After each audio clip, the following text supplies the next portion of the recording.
생명도 이제 사람마다 조금씩 틀려요. 그래서 뭐 소경은 앞을 전혀 볼 수 없는 사람이죠. 그래서 뭐 낮에도 담을 더듬어야 되고 밝은 빛 가운데서도 넘어지고 쓰러지는 게 이제 소경입니다. 생명은 다릅니다. 색을 분별할 수 있는 어떤 능력이 없기 때문에 다 비슷한 색이에요. 다. 우리는 굉장히 다양한 색을 보죠. 이것도 좀 뭐 수국이라고 하는데 우리 남자들 모르는 사람들 많죠. 이게 수국이랍니다. 수국. 색깔이 달라요. 먼 데서 보는 거하고 가까이서 보는 거하고 또 틀리더라고 보니까. 그래서 이 채색의 구별이 어려운 게 생명입니다. 그 물체는 다 구별할 수 있고 활동은 이 지장이 없지만은 계절마다 이 바뀌는 어떤 자연의 아름다운 색깔들 이런 것도 즐길 수도 없고 신비한 어떤 색의 조화, 이 노란색과 녹색 이런 어떤 해바라기 색의 조화 같은 것도 느끼지 못합니다. 영적인 생명도 똑같아요. 소경으로 있다가 눈을 떠서 크리스찬이 되었지만은 분별력이 없어가지고 수많은 어떤 사건 속에서 그 앞에 담겨져 있는 하나님의 뜻을 분별을 못하는 거예요. 분별을. 그래서 조금만 현실이 좋아지면 막 좋았다가 잠깐 어려움이 오면 또 땅이 꺼지듯이 주저앉아서 만사를 포기하려고 하는 그런 어떤 조급한 결단을 내리는 그런 사람들입니다. 그게 영적인 생명이에요. 우리가 죽는 날까지 주님을 향한 소망으로 가득한 그런 성도 되시길 바랍니다. 그래서 이 타조 같은 경우는 뭐 저는 본 일이 없지만은 어떤 목사님 설교 중에 그렇게 이야기를 하더라고요. 막 타조가 주변에 얼음이 엄습하고 막 불안하고 이러면 피할 길을 막 찾기 위해서 막 이렇게 쫓겨다니다가 결국은 머릿속에 머리를 파묻고 있답니다. 머릿속에 머리를 파묻으면 뭐 사자가 안 쫓아옵니까? 어떻게 해야 됩니까? 도망가야 되는데 그냥 머리만 머릿속에 이렇게 파묻고 지내는 거예요. 참 미련한 결정이죠. 그러나 영적인 분별력이 있는 사람들은 정말 시간마다 어려움마다 항상 우리에게 지혜를 주시는 하나님을 의지하는 사람들입니다. 우리가 그런 성도가 되시길 바랍니다. 우리가 이 세대를 본받지 말라 하는데 우리가 사는 이 세대, 이 세상, 이 제너레이션은 어떤 문화를 포함한 거죠. 어쨌든 이 세상은 우리가 지금 살고 있는 곳이기도 하지만은 우리가 과거에 나왔던 곳입니다. 예수 믿으면서 나왔던 거예요. 이것은 우리가 세상이라는 공간에서 살고는 있지만은 정작 우리가 영향을 받아야 될 대상은 이 세상이 아니라 하나님입니다. 세상의 관습이나 세상의 문화나 세상의 환경이 아니라 하나님에게 영향을 받아서 이 영향을 받은 영향을 세상에 전하는 사람들이 크리스찬들입니다. 많은 사람들이 이제 기독교회를 설명할 때 헬라어 원어로 많이 설명을 합니다. 에클레시아죠. 교회를 에클레시아라고 합니다. 에클레시아는 에크라는 단어, 이게 바꾸라라는 전치사로 쓰이기도 합니다. 에크라는 바꾸라라는 단어와 이 칼레오라는 이 부르다라는 칼레오의 합성어입니다. 에클레시아, 밖으로 불러내었다는, 제약된 세상에서 밖으로 불러내었다. 그래서 에클레시아다. 그래서 교회다. 이렇게 설명을 합니다. 이 설명이 저는 성경의 사상과 부합된다고 생각합니다. 예수님께서 당신의 피로, 당신의 생명으로 우리를 세상에서 불러내서 하나님의 나라로 옮겼습니다. 우리는 죄악된 세상에서 구원받은 성도예요. 할렐루야. 이것이 의미하는 바가 뭡니까? 우리가 다시 죄악된 세상으로 돌아가서는 안 된다는 이야기도 하고 또 그럴 수 없습니다. 여러분, 우리는 세상으로 돌아갈 수 없습니다. 논리적으로는 그렇단 말이에요. 그런데 현실은 어떻습니까?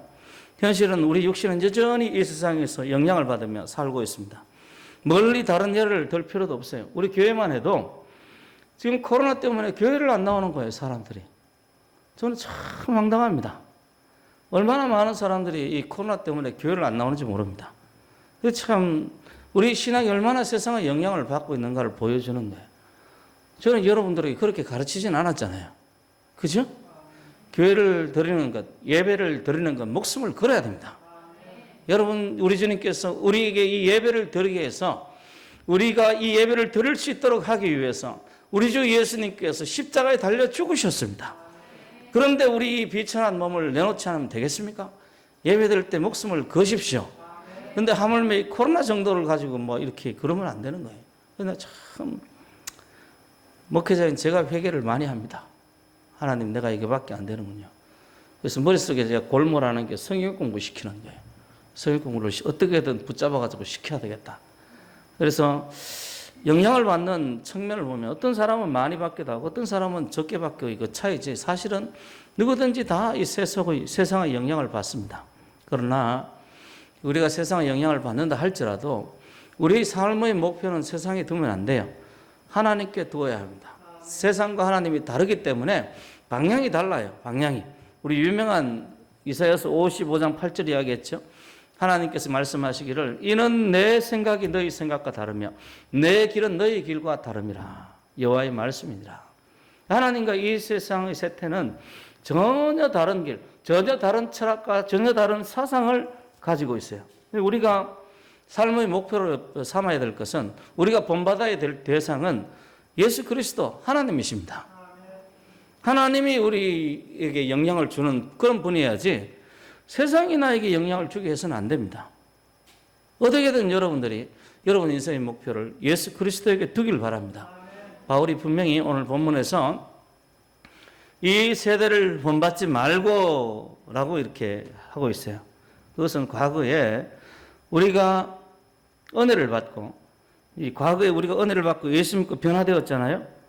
그런데 이런 우리가 죄악된 세상에서 하나님 나라로 과거에 옮겼던 그 사건을 이야기하는 게 아닙니다, 지금.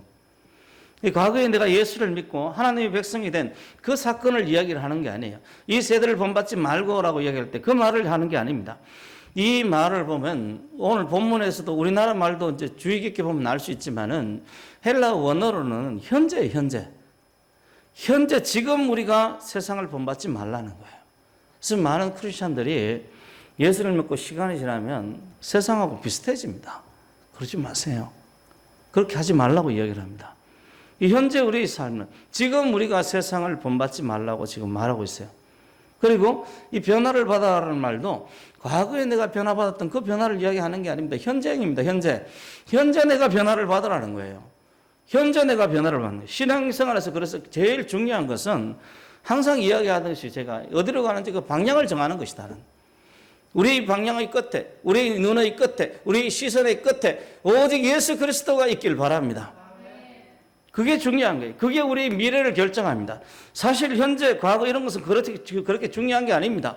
내가 지금 이 미래의 어떤 삶을 살아가는가가 정말 중요하잖아요. 우리 모두가 천국에서 만나길 원합니다. 지금 현재 시험에 든 사람도 있고 그렇지 않은 사람도 있겠지만은 우리 모두가 천국에서 만나는 게 중요한 건데, 그게 현재 우리 삶의 방향이 무엇인가가 우리의 미래를 결정하는 거예요. 내가 지금 영적으로 충만할 수도 있어요. 영적으로 정말 탁 다운될 수도 있어요. 그러나 내 시선은 항상 예수 그리스도께 가 있어야 됩니다. 그것이 우리 운명을 결정하는 거예요. 운명을. 영문법에서 보면 이 태라는 게 있어요. 태라는 게. 보이스라고 하죠. 영어로는 보이스라고 하는데, 이 태라는 것이 동사의 특징을 나타내는 문법적인 특징이죠. 그래서 수동태, 능동태인데, 동어가 수동태가 뭐냐? 주체가 뭐? 주체가 당하는 거? 그렇게 이야기했어요, 지금? 주체가 당하는 거. 능동태는 주체가 직접 하는 거. 좋아, 간단해서 좋다 그래. 하여튼 영어에는 수동태하고 능동태가 있어요. 동사의 특징을 나타낸다. 수동태는 외부의 어떤 조건들이 나에게 영향을 미치는 거죠. 그렇죠? 당하는 거라고 이야기해요. 능동태는 내가 직접 자발적으로 하는 것을 이야기를 합니다. 그런데 헬라어에는 수동태와 능동태도 있지만 중간태라는 게 있어요. 중간태가 있어요. 중간태가. 그 말은 뭐냐면 수동과 능동 사이에 뭐예요? 중간이에요. 중간. 여기 나온 말씀이 수동태하고 중간태하고 그 어떤 형이 있는데 두 개가 똑같아요. 이 세대를 본받지 말고 말해서 중간태로도 쓰이고 수동태로도 써요.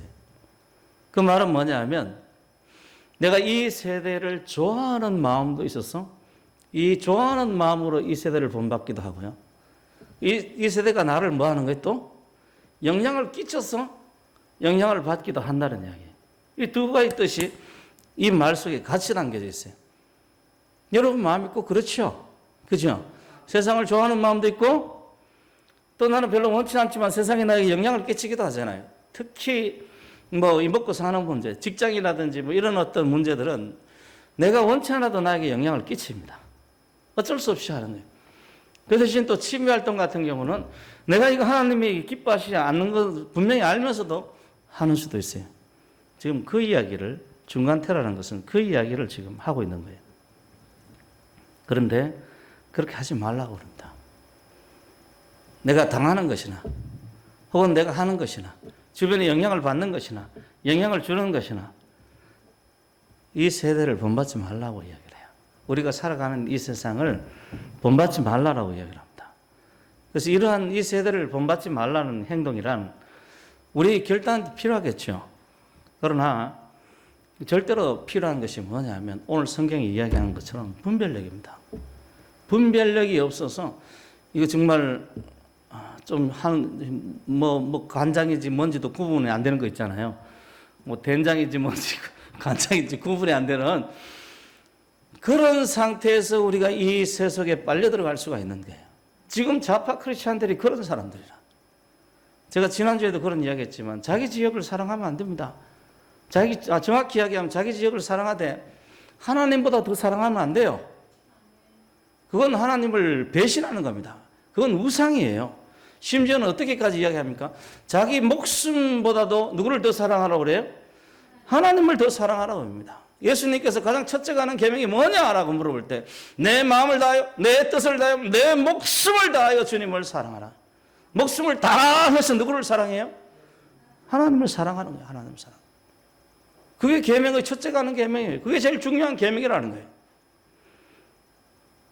지금 오늘날 많은 문제들이 그것 때문에 생겼어요. 그런데 참 감사한 것은 많은 크리스찬들이 이 나라를 위해서 지역에 관계없이 많은 크리스찬들이 이 나라를 위해서 일어서서 너무 감사한 거예요. 하나님께서 그들을 통해서 그들의 지역을 그들의 세상을 바꾸기를 원합니다. 그리고 지금도 수없이 많이 바뀌어져 가고 있어요. 할렐루야. 예, 하나님께서 역사하십니다. 그래서 저는 이 나라 이 민족을 위해서 기도할 때마다 하나님 내가 기도할 때마다 내가 많은 기도를 하지 못하지만은 내가 한 번 기도할 때마다 한 사람만 바꿔주세요. 5천만 명이면 딱 한 사람만 바꿔주셔도 좋으니까 제발 이 나라 이 민족을 위해서 기도할 때 하나님 한 명만이라도 바꿔주세요. 두려워하지 말고 우리 주님을 따르시길 바랍니다. 그래서 이 세대를 본받지 말고라는 행동의 중요한 것이 분별력. 생각은 결과를 낳습니다. 여러분 잊지 마세요. 제가 항상 하는 이야기죠. 따라 한번 해볼까요? 생각은 결과를 낳는다. 우리 생각이 세상에 물들게 되면 성도의 삶이 아니라 세상의 삶이 나오게 됩니다. 그리고 그것은 성경은 그것이 멸망으로 인도하는 문 혹은 망하는 길이라고 이야기를 해요. 우리 생각이 세상에 물들게 되면 세상의 삶이 나오는데 그거는 멸망길이라고 이야기를 합니다. 멸망길. 바울은 우리가 이 세대를 본받지 말고 오직 마음을 새롭게 함으로 변화를 받으라 라고 말하고 있는데 이 재미있는 것은 이 변화를 받으라는 말은 수동형이에요. 수동형. 당하는 걸 저기 우리가 동욱이 말에 의하면 뭐 하는 거예요? 당하는 거예요. 변화를 받은 것은 변화를 당하는 거야. 당하는 거야. 우리 마음이 새롭게 돼서 변화를 당하는 거야.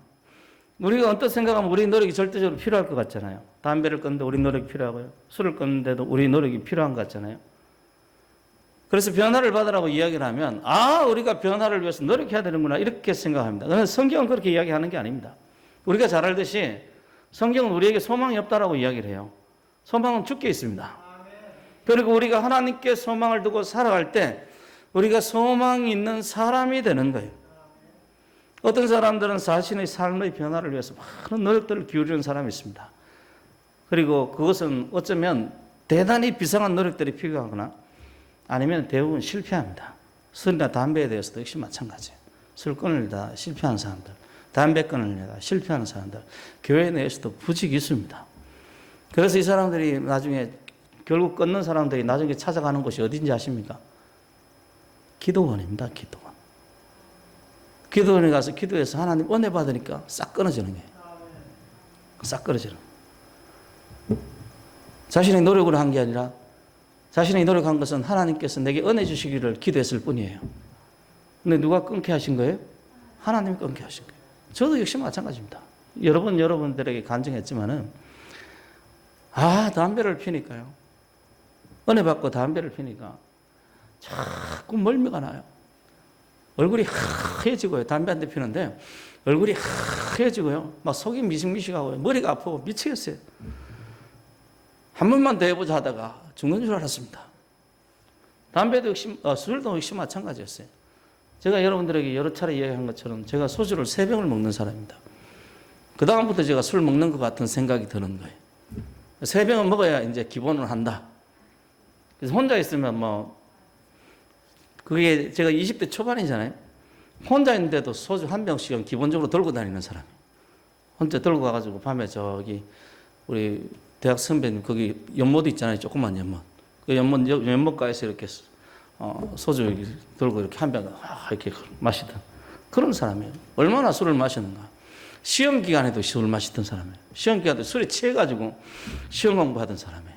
그러니까 참 제가 보기 드문 대학생이죠. 대학교 때부터 그렇게 알코올 중독에 걸렸으니까 보기 드문, 인생에 대해서 낙이 없으니까 소망이 없으니까 그리로 빠질 수밖에 없더라고. 지금 생각해보니까. 그런데 은혜를 받고 나서는요, 그 소주를 딱 한 잔을 포장마차에서 딱 먹었는데 술사가 나는 거예요. 구토가 나고 토가 나고 이걸 한 2-3번 하니까 도저히 못 먹겠는 거예요. 나중에는 담배 냄새 나는 사람, 술 냄새 나는 사람 옆에 가도 머리가 아파. 내가 한 일이 있어서 불평은 못하지만은 옆에 가도 머리가 아프더라고요. 내 노력으로 끊어진 게 아니라 하나님이 하신 겁니다. 하나님이 하신 거예요. 그래서 핵심은 내가 하나님의 은혜를 받는 데 있어요. 여러분들이 노력을 기울이려면 담배 끊는데 술 끊는데 노력을 기울이는 게 아니라 하나님의 은혜를 받는 데 노력을 기울이십시오. 그러면 하나님께서 우리 삶 가운데 역사하세요. 예수를 만나고 그와 동행할 때 우리 나쁜 습관들이 끊어져 버리기 시작하는 거예요. 변화는 우리가 일으키는 것이 아니라 하나님의 도우심으로 변화가 일어나는 겁니다. 변화를 받는 거예요. 그것은 변화의 역사가 우리 변화의 역사의 그 원인이 우리에게 있지 않다는 것을 이야기를 해요. 변화의 시작은 하나님이고 하나님이 원인입니다. 하나님의 능력이 우리 삶 가운데 역사할 때, 하나님의 능력이 우리 삶 가운데 역사해서 우리 마음이 새롭게 될 때, 그때 변화가 시작이 되는 거예요. 그래서 이 변화는 오늘 이야기했듯이 과거의 변화가 아닙니다. 현재의 변화예요. 과거 우리가 예수 믿고 하나님의 아들이 된 그 변화가 아닙니다. 현재를 이야기하는, 과거의 변화가 아니고 지금 변화를 말하는 거예요. 그래서 현재 수동태로 쓰여진 단어입니다. 우리 마음이 새롭게 된 것은 예수 그리스도의 죽음을 통해서 그 은혜를 맛본 것으로 새롭게 되었지만 그걸로 끝나는 게 아닙니다. 성화의 과정이 있잖아요. 거룩하게 되어가는 변화의 과정이 있잖아요. 지속적으로 우리 마음이 새롭게 되어서 변화를 받을 것을 요청하는 겁니다. 언제까지요? 그리스도의 장성한 분량이 이르기까지, 예수 그리스도를 닮는 날까지, 그때까지 우리 삶이 뭐 해야 되는 거예요? 변화해야 되는 거예요. 일신하고 우일신해야 돼요. 그래서 계속해서 변화되고 날마다 우리 마음이 새롭게 되어지기를 바랍니다. 우리 주님이신 예수 그리스도를 폿대 삼아서 우리 삶이 변화되고 또 변화되어야 되는 거예요. 주님의 나라에 이르를 때까지 이 변화에 대한 그리스도를 닮고자 하는 이 열정이 여러분들이 끊이지 않고 지속이 되기를 바랍니다.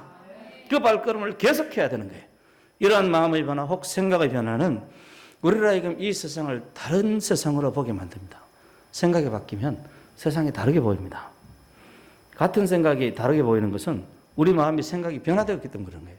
변화를 받은 많은 사람들의 감정 중에 하나가, 저도 마찬가지지만 세상이 아름답게 보이더라고요. 할렐루야. 옛날에는 막 절망적이고 정말 소망이 없어서 날마다 술로 지새웠던 그 인생이 너무 세상이 아름다우니까 술 먹을 필요 있어요, 없어요? 없어요. 옛날에는 막 얼굴이 우울해요. 제 얼굴이 옛날 사진, 20대 초반 사진을 보면 퇴폐적입니다. 퇴폐라는 단어를 아십니까? 얼굴이 퇴폐적이에요. 사진도 보면 그 사진이 막 우울한 사진, 퇴폐적인 그 사진이 가끔 보면 있어요. 20대 초반인데. 정말 인생이 꽃피는 나이 아닙니까? 그런데 마음이 어두우니까 얼굴도 어두워요.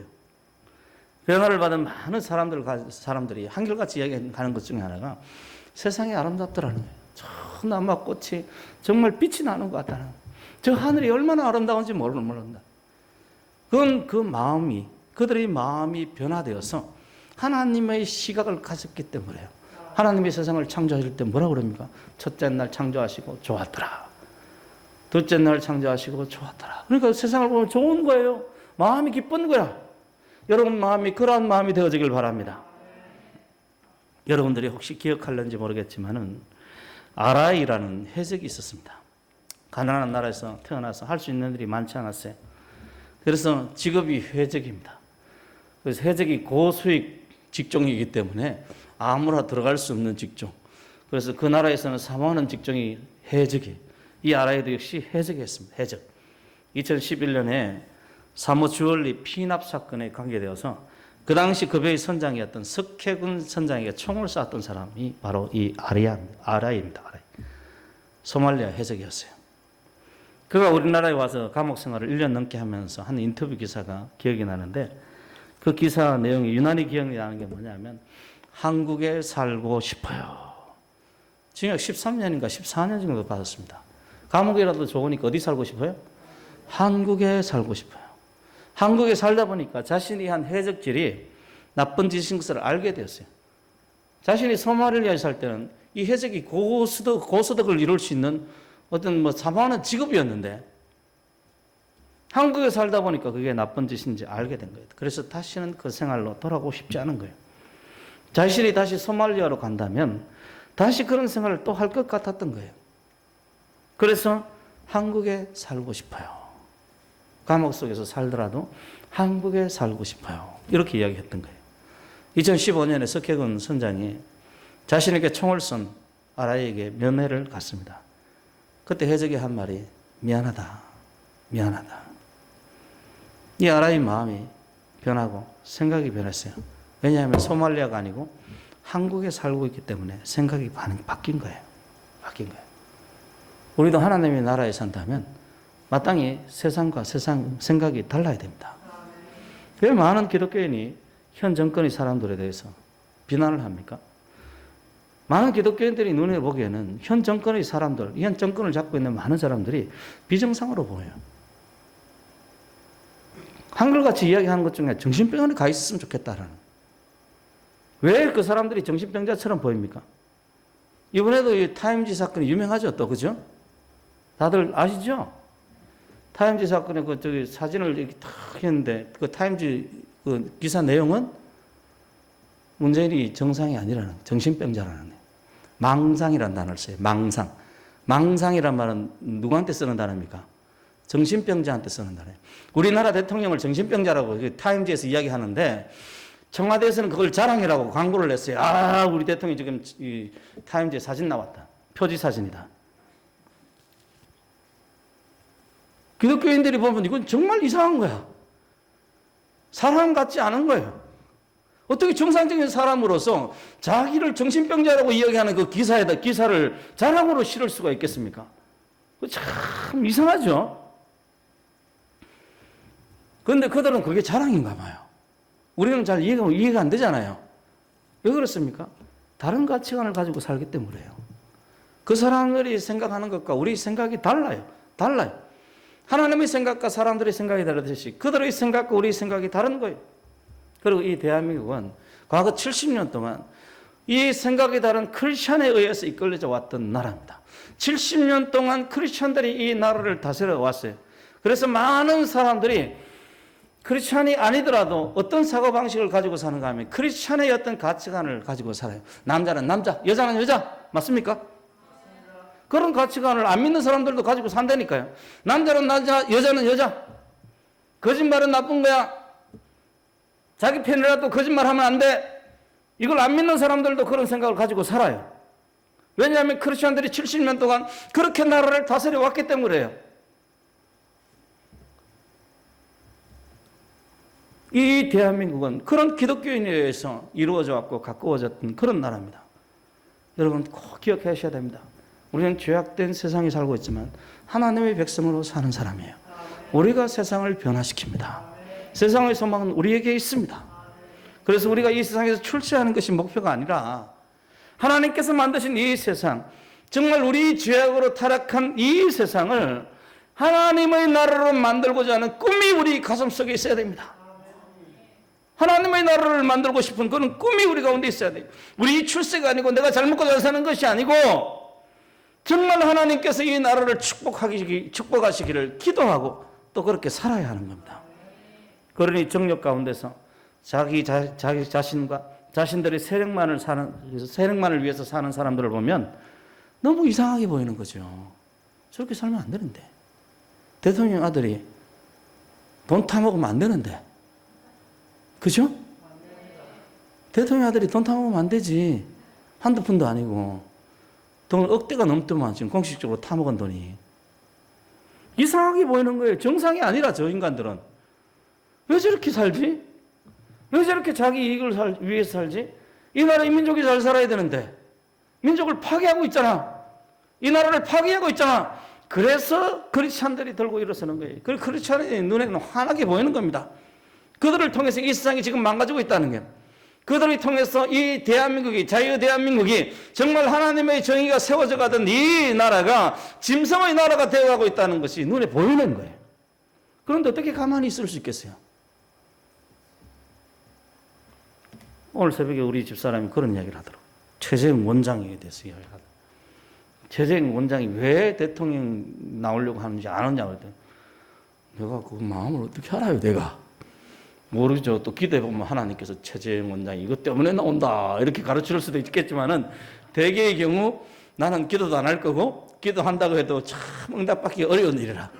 그래서 제가 모른다라고 얘기했더니 하는 이야기가 이번에 김호수 씨가 검찰총장이 되는 것을 보면서 이 나라가 더 이상 망가져서는 안 된다라는 사명감으로 나온다는 거예요. 그게 크리스천입니다. 내가 죽어도 좋으니까 하나님의 나라가 세워지기를. 이게 크리스천이에요. 죄에 대한 정의를 말할 때 하나님의 뜻과 어긋난 것이 죄라고 말했잖아요. 우리가 하나님의 공의와 하나님의 정의를 알고 있고 하나님의 사랑을 알고 있다 할지라도 하나님의 뜻과는 일치되지 않을 수도 있습니다. 공의와 정의를 안다는 것이 내가 바르게 살아간다는 것을 의미하지는 않습니다. 하나님께서 때로 나를 목사로 부를 수도 있고 때로 나를 경제학자로 부를 수도 있고 때로 회사원으로 부를 수 있는데 그걸 알아야 되잖아요. 그거는 공의와 정의와 관련이 없거든요, 사실은. 그건 내 재능과 관련이 있거든요. 그걸 앙하시는 분이 하나님입니다. 이걸 분별해야 된다는 거예요. 이걸 분별하기 위해서 이걸 위해서 기도해야 된다는 거예요. 우리 연약함에도 불구하고 하나님께서 나를 통해서 당신의 크신 능력을 나타내기를 원합니다. 그러려면 하나님 앞에 분별을 해야 돼요. 하나님의 뜻이 무엇인지 알아야 돼요. 그래서 하나님의 뜻이 이 땅에 이루어지게 해야 되는 거예요. 해야 되는 거예요. 그러므로 이 땅을 향한 혹은 이 세대를 향한 하나님의 뜻을 분별해야 됩니다. 무엇이든지 아는 만큼 행하게 되어 있습니다. 동욱이 열심히 잘 배워? 뭐 한다고? 아는 만큼. 좋은 대학 가는 거, 좋은 학력을 가지는 거, 이게 그 사람이 정의롭다는 것을 의미하지는 않습니다. 그렇지만 이 사회에서 하나님이 일을 할 수 있는 더 많은 기회를 가지게 됩니다. 그러니까 배울 수 있을 때 많이 배우십시오. 젊은 사람들 특히 많이 배우시길 바랍니다.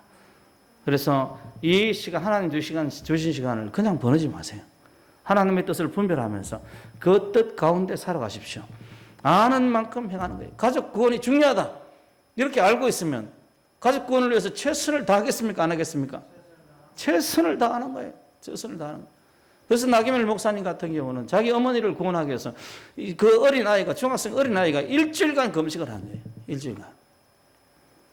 왜냐하면 가족 구원이 중요하다고 생각하니까. 이를 위해서 살고 그를 위해서 노력한 거예요. 우리 건강이 중요하다고 생각되면 그것을 위해 살아가는 거죠. 그죠? 무엇이든지 우리가 생각하는 만큼 살아가게 되어 있습니다. 바울은 요청합니다. 하나님의 생각을, 하나님의 뜻이 무엇인지 분별하도록 알도록 해야 된다. 이렇게 요청하고 있는 거예요. 정말 우리가 기도해야 될 제목이 있다면 이런 것입니다. 하나님, 우리가 어떻게 살아가야 할지 하나님의 뜻을 가르쳐 주십시오. 어떤 직업을 가져야 할지 우리가 어떤 노력을 위해서 살아가야 할지, 무엇을 공부해야 될지, 우리가 어느 곳에 살며 일해야 될지 하나님의 뜻을 좀 보여주십시오.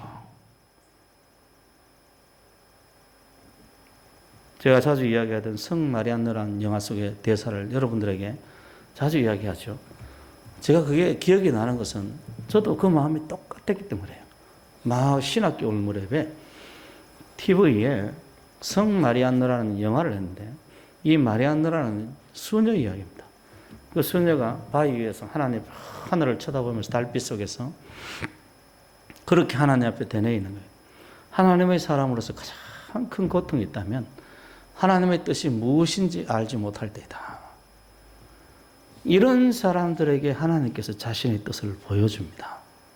하나님의 뜻을 분별하는 게 가장 중요하다면 분별하는 게 여러분 힘이 든다는 것을 미리 예상하셔야 됩니다. 한번 기도하고 하나님께서 응답하신다. 물론 그럴 수도 있지만 기대하지는 마세요. 끊임없이 기도하십시오. 하나님의 뜻이 어디 있는지. 그래서 우리 인생 가운데 가장 중요한 것이 있다면 이 하나님의 뜻을 분별하는 데 있어요. 하나님께서 저리 가라면 그쪽 가 있으면 되니까 그 다음부터는 쉽거든요. 중요한 것은 내가 저쪽으로 가는 거예요. 우리가 정말 신경 써야 하고 정말 기도해야 될 것은 하나님 뜻을 분별하는 겁니다. 그게 바로 우리 인생을 결정하고 우리 운명을 결정하고 우리 가족의 모든 것을 결정하는 거예요. 그러니까 기도하십시오. 우리가 노력해야 될 것이 있다면 하나님 우리 마음이 변화되어서 주님의 뜻을 분별하게 해 주시옵소서. 이것을 위해서 힘을 써야 합니다.